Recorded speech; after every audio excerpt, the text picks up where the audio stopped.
ನಿನ್ನ ಪರೀಕ್ಷೆಗೆ ಅರ್ಥವಾಗಿಲ್ಲ ನನಗೆ. ದೇವರ ಕೋಣೆಯಲ್ಲಿ ಹೊತ್ತಿಸಿಟ್ಟಂತ ದೀಪದ ಮುಂದೆ ಕೈ ಮುಗಿದು ನಿಂತ ಭಕ್ತರು ಬೇಡಿಕೊಳ್ಳುವಂತ ಕಾಲಕ್ಕೆ ಅವರ ಮೈ ಮನಸ್ಸಿನಲ್ಲಿ ಯಾವುದೇ ಒಂದು ಕೆಟ್ಟ ಭಾವನೆಗಳಿಗೆ ಅವಕಾಶ ಇರುವುದಿಲ್ಲ.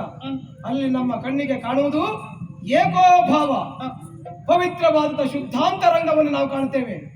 ಹೇಳಿದವ ನೀವು ವಂಶಿ, ನಿನ್ನನ್ನು ನಾನು ಪ್ರೀತಿಸ್ತೇನೆ, ಮದುವೆಯಾಗ್ತೀಯನು ಹಾಗೆ ನೋಡೋಣ.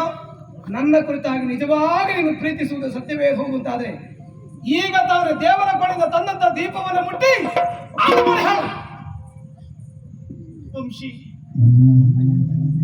ಕಾಯೇನ ವಾಚ ಮನಸ್ಸ, ದೇಹ ಮನಸ್ಸು ಮಾತು ತ್ರಿಕರಣ ಶುದ್ಧತೆಯಿಂದ ನಾನಿನ್ನ ಆರಾಧಿಸ್ತಾ ಇದ್ದೇನೆ. ದೇವರ ಕೋಣೆಯಲ್ಲಿರುವಂತೆ ಈ ಜ್ಯೋತಿಯನ್ನು ಮುಟ್ಟಿದ್ರೆ ನಮ್ಮ ಪ್ರೇಮ ಜ್ಯೋತಿ ಬೆಳಗುತ್ತದಂತಾದ್ರೆ ನನ್ನ ಮಾತುಗಳನ್ನು ಕೇಳುವ ವಿಷಯ.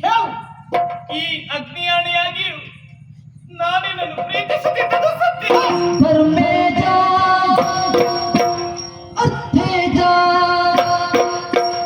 ಕಾಮೇಜ